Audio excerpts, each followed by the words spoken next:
Hello everyone. इस video में हम स्टडी करने वाले हैं ऑब्सेसिव कंपल्सिव डिसऑर्डर। ठीक है, ओसीडी के बारे में, जो कि एक इम्पोर्टेंट क्वेश्चन बन जाता है बीएससी नर्सिंग 6 सेमेस्टर में। ठीक है, तो डेफिनेशन की बात करते हैं।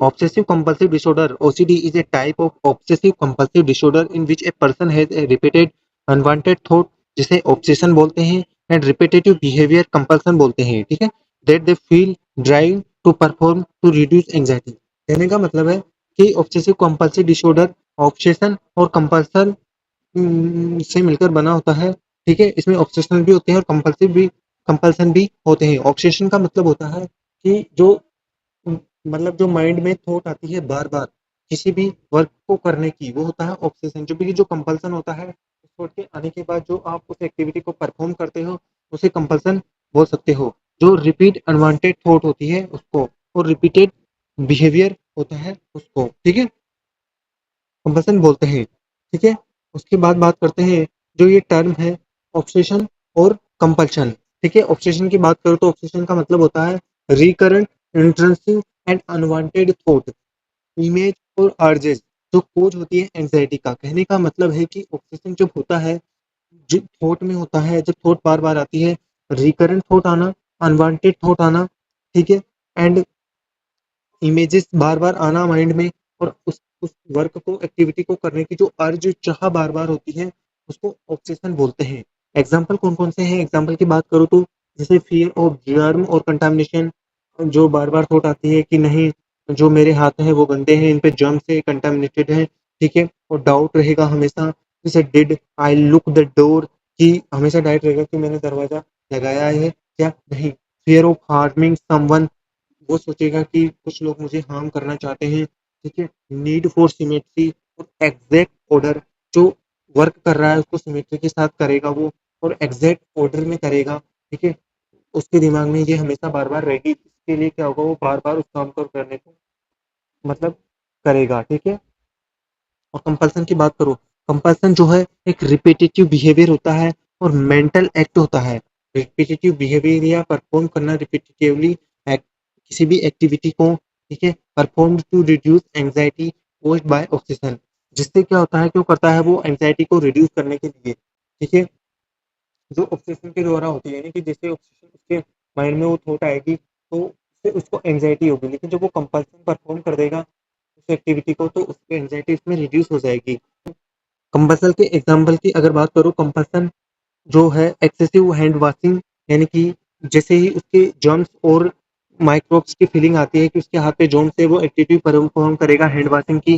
ठीक है, वो रिपीटेड चेक करेगा लॉक्स को, गेस को और डोर्स को, कि इसने लॉक लगाया है, केस बंद की है, डोर बंद किया है या नहीं। काउंटिंग और रिपीटेटिंग वर्ड, वो जो अपने वर्ड है उनको रिपीट करेगा बार बार और काउंट करेगा। Arranging object in specific order, जो ऑब्जेक्ट है उसको अरेंज करेगा, ठीक है, एक स्पेसिफिक ऑर्डर में, अगेन एंड अगेन, यानी रिपीटेटिवली। ठीक है, एपिडेमियोलॉजी की अगर बात करें ओसीडी की, तो एपिडेमियोलॉजी में क्या होता है कि जो ओसीडी डिसऑर्डर है वो एक मेंटल डिसऑर्डर है, और ये 2 से 3% पॉपुलेशन में पाया जाता है। कितना? ऑल ओवर जो वर्ल्ड की पॉपुलेशन है उसमें 2 से 3% ओसीडी पाया जाएगा।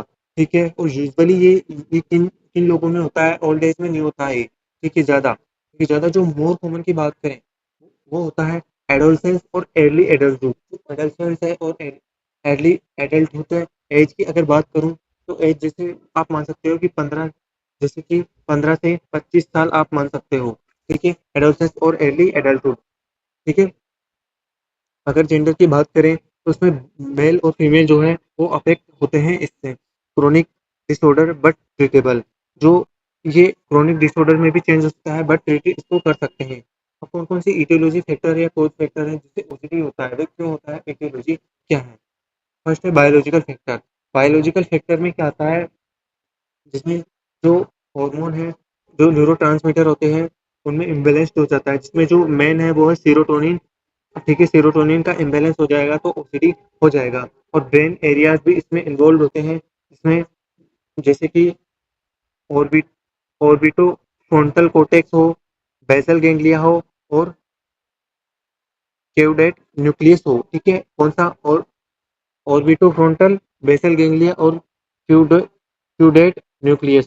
ठीक है, जेनेटिक फैक्टर की मैं बात करूं जेनेटिक फैक्टर में हाई रिस्क जो फैमिली होती है, मतलब फैमिली जो फैक्टर्स होते हैं, यदि प्रीवियसली किसी पेरेंट्स में ओसीडी है, ठीक है, तो जो है जनरेशन में भी ओसीडी होने का रिस्क है। साइकोलॉजिकल फैक्टर की मैं अगर बात करूँ तो learn behaviour to reduce anxiety, जो बिहेवियर है, मतलब कि एंग्जाइटी को रिड्यूस करने के लिए जो बिहेवियर है, ठीक है,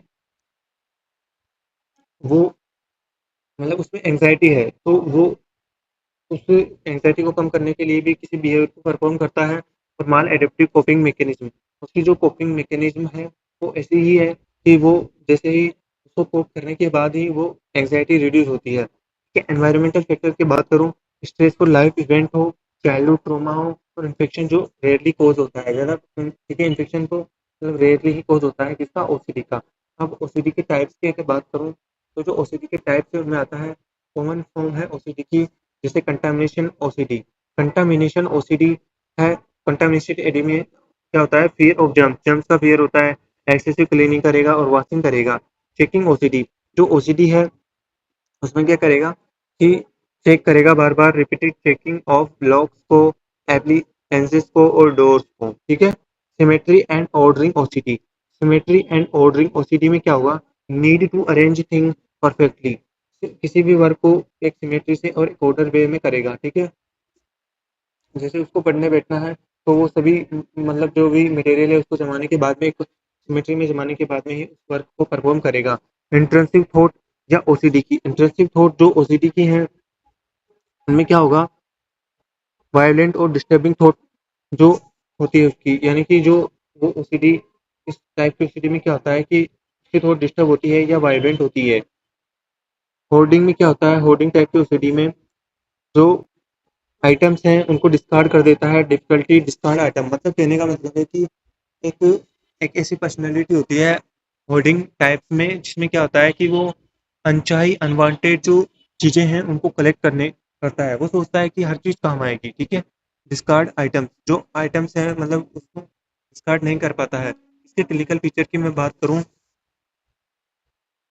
क्लिनिकल फीचर में है साइकोलॉजिकल सिम्टम, साइकोलॉजिकल सिम्टम में जैसे परसिस्टेंट इंट्रूसिव थॉट रहेगी, जो थॉट है उसमें परसिस्टेंट रहेगी, इंट्रूसिव रहेगी, एंग्जाइटी और डिस्ट्रेस होगा, फियर ऑफ लॉजिंग कंट्रोल, जो फियर रहेगा, मतलब अपने आप को कंट्रोल करने का, लूज करने का, वो हमेशा उसमें बना रहेगा।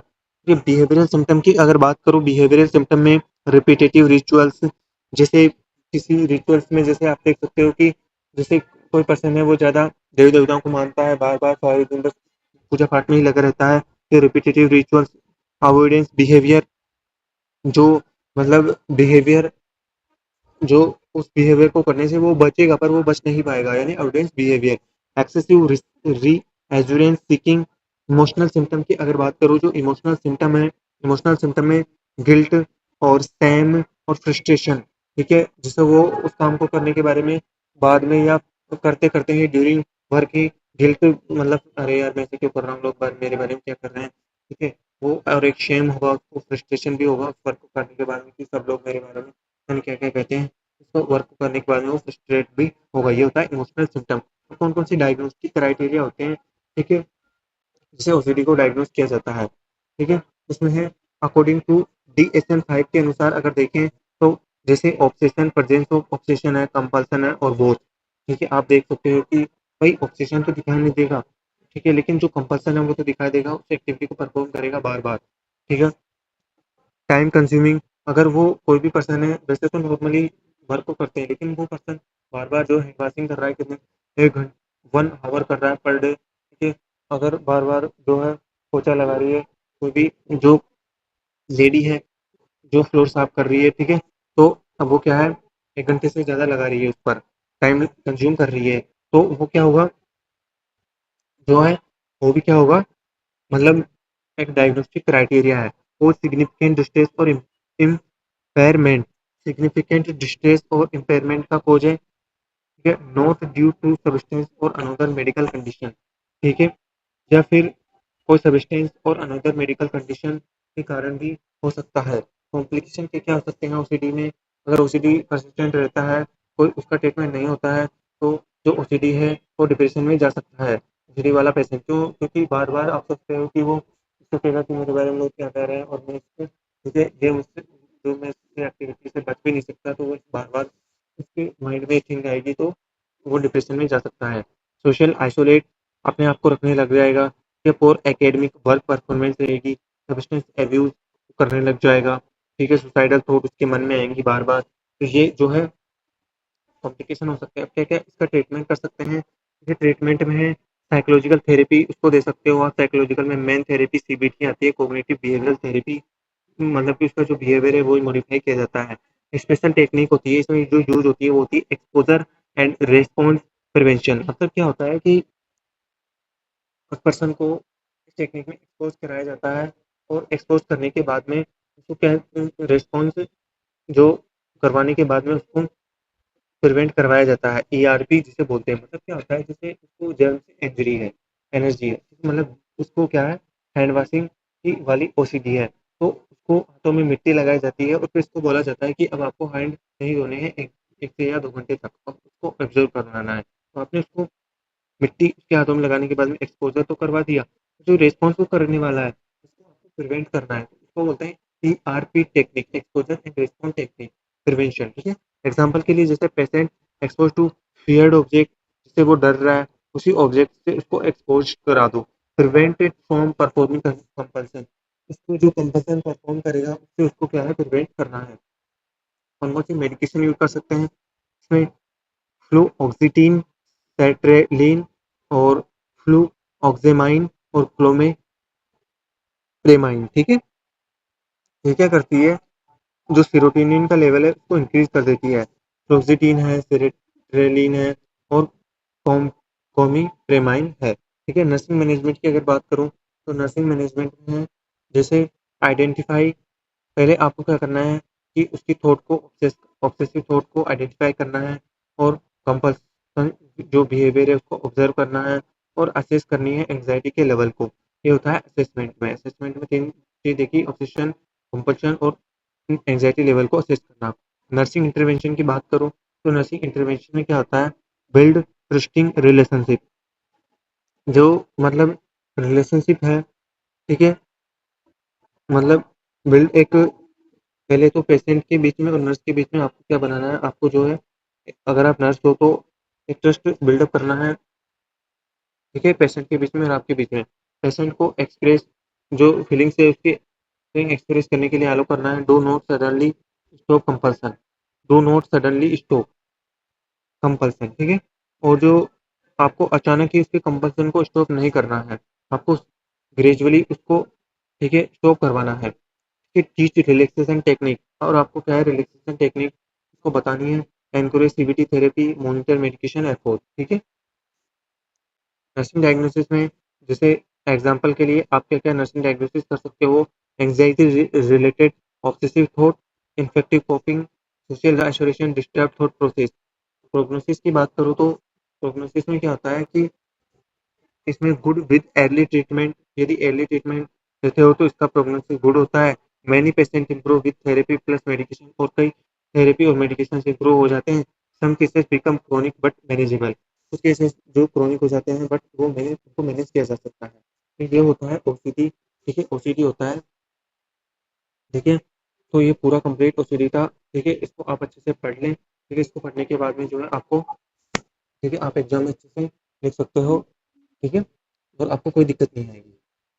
ये इस वीडियो को देखने के बाद मिलते हैं नेक्स्ट वीडियो में।